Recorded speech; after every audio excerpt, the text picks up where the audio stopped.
There are some things you never forget. The smell of your father's favorite cologne. The way your mother used to tuck your hair behind your ear when you cried. The way your name sounds when someone says it like it's poison. I'll never forget the day I found out my mother was getting remarried. Not because she was moving on, that was her choice, but because she never told me.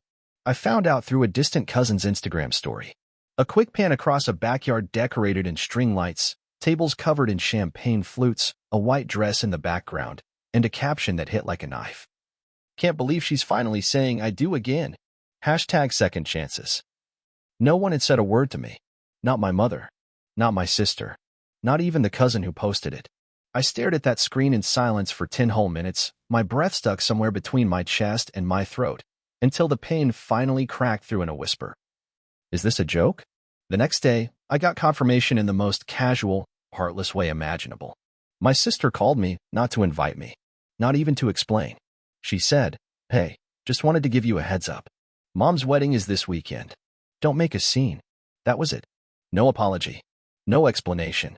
Just a warning not to ruin what she called Mom's fresh start. I asked, why didn't anyone tell me? Her answer still echoes in my head. You know why. That's what they always said when they wanted me to carry guilt without explanation. You know why. You brought this on yourself. You're the problem. But I wasn't the problem. The problem was that I'd stopped pretending everything was fine after Dad died. The problem was that I didn't smile and nod when Mom started dating less than 6 months after his funeral. The problem was that I asked questions no one wanted to answer. Like why Dad left a half-finished letter in his desk drawer. Like why Mom never seemed to grieve. Like why every time I cried, she told me I was being dramatic. So I distanced myself. Not out of hatred, but out of self-preservation. And in return, she erased me. But it wasn't just the lack of invitation that shattered me. It was what happened at the wedding. Because I may not have been there, but plenty of others were. And one of my old childhood friends, who had no idea about the rift, texted me later that night in confusion. "Hey, are you okay? Your mom said some really harsh things in her toast." I'm shocked. What kind of things? I asked. There was a pause. Then they sent the message that broke me. She said she wishes your father could see her finally happy. That you made his last years miserable. That you're the reason he lost hope. That was the moment I knew something inside me had permanently shifted. It wasn't grief anymore. It wasn't anger. It was the deepest kind of betrayal, one you don't recover from, because it rewrites everything you thought was real. I didn't sleep the night I got that message. I stared at the ceiling for hours, my thoughts unraveling like thread pulled too tight. I replayed her words over and over in my head. You're the reason he lost hope. And it hit me. She wasn't just cutting me out of her life. She was rewriting history. She wanted people to believe I broke him. That I pushed him over the edge. That the man who used to call me his little lighthouse somehow drowned because of me.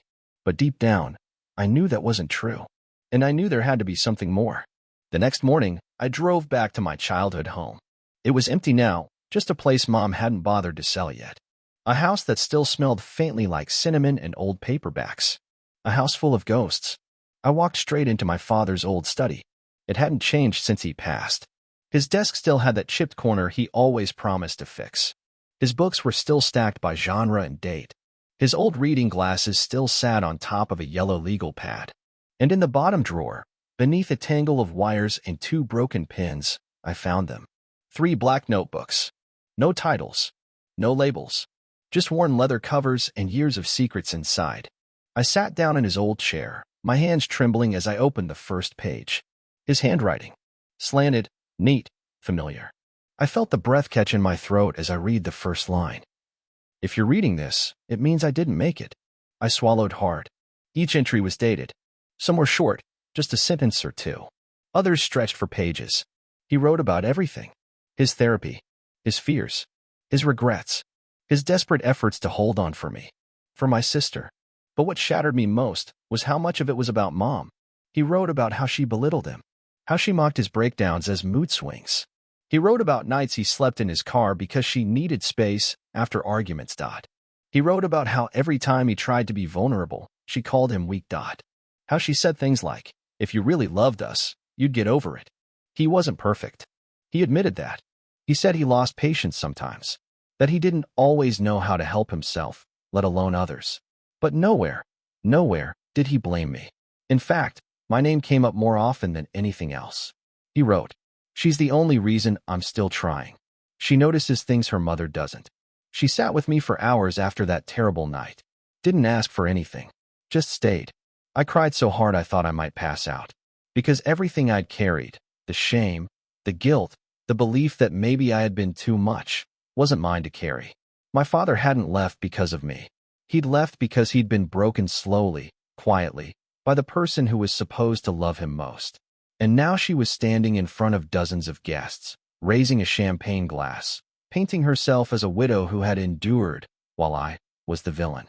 I ran my fingers across the ink-stained pages, my chest burning with clarity. This wasn't just a tragedy anymore. It was a lie, and I wasn't going to let her keep telling it. I didn't plan to go. When I read the last entry in my father's diary, I told myself I'd find peace quietly, that I didn't need to prove anything to anyone. That truth didn't have to be loud to be real. But the more I thought about it, the more I realized that's exactly how she got away with everything. Because no one ever spoke up. No one ever challenged her version of events. And if I stayed silent, she'd get to keep playing the victim while the real one was 6 feet underground. So I got in my car, and I drove to her reception, still unsure what I'd say, but knowing I had to say something.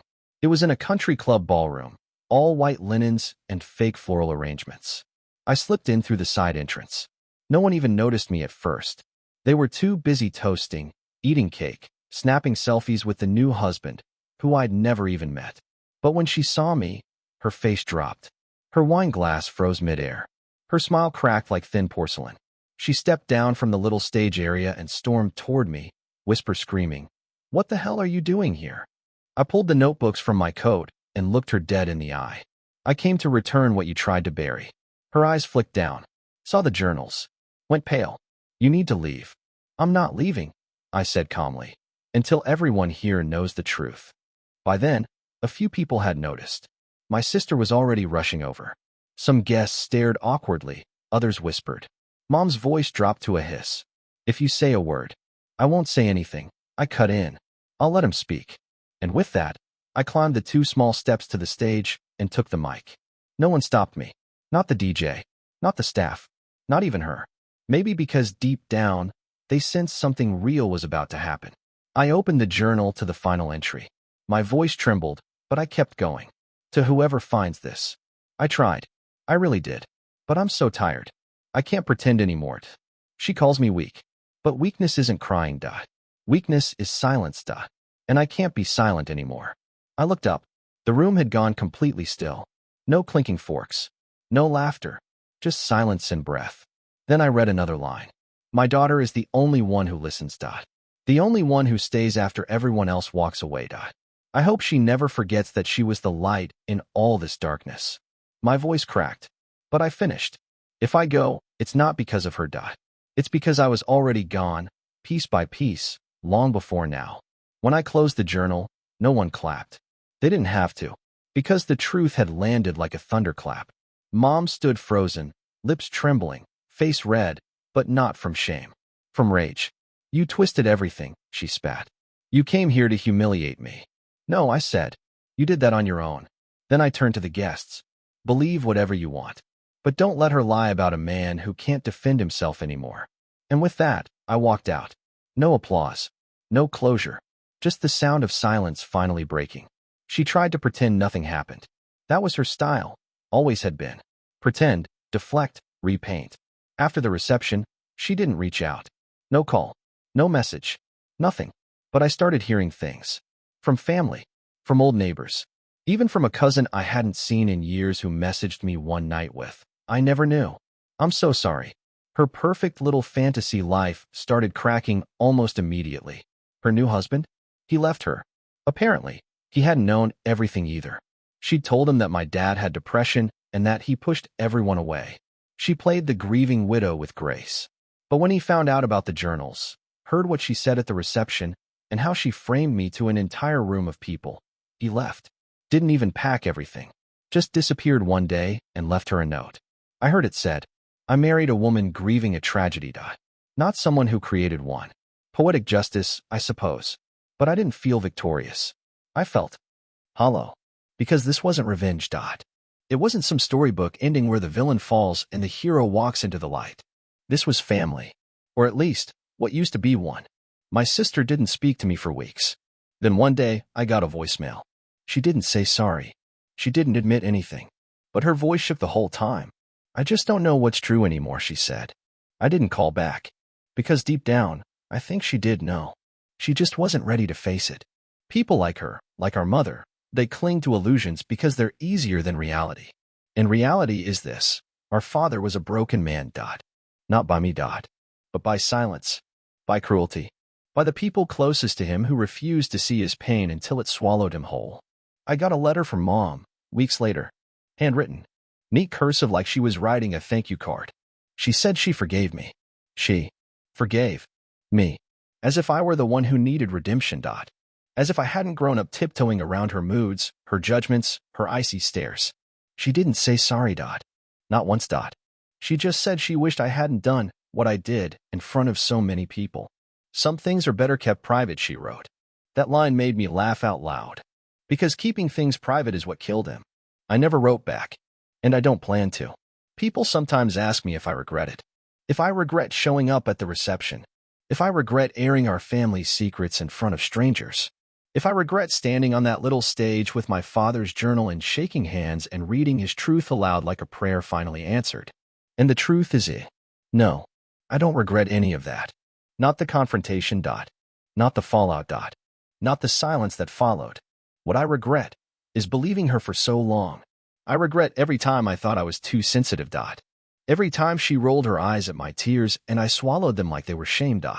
Every time I convinced myself maybe I was the problem. That if I just stayed quieter, smiled more, tried harder, she'd love me like she used to. But love, when it's conditional, isn't really love. And that's something I learned far too late. I spent years protecting her image. Years lying for her. Covering up. Playing peacekeeper. Trying to understand her trauma, while mine grew heavy on my back like wet stones. Meanwhile, she painted me as selfish. Difficult. Cold. Even when I was just a child trying to survive a house where truth was treated like a threat. The moment I read my father's journals, something cracked inside me. Not just grief. Not just anger. But freedom. Because I finally saw it all clearly. She didn't hate me because I broke the family. She hated me because I refused to carry her mask anymore. She hated me because I remembered. Because I felt. Because I asked questions when she only wanted applause. I don't know where she is now. Last I heard, she moved in with her sister across the state. I haven't seen her since the letter. Haven't spoken to her. Haven't read another message. Sometimes, late at night, I wonder if she still tells people I ruined her wedding. If she still plays the victim in living rooms I'll never enter. But I also wonder if maybe, just maybe, when she's alone, she knows I was right. As for me, I kept the journals. I keep them locked away in a box lined with velvet and old photographs, his old watch, a pressed flower he gave me when I was 5, a photo of us at the lake. They're not just pages. They're proof of who he really was and who I became when I finally chose to see clearly. I'm not angry anymore. Just tired, but free.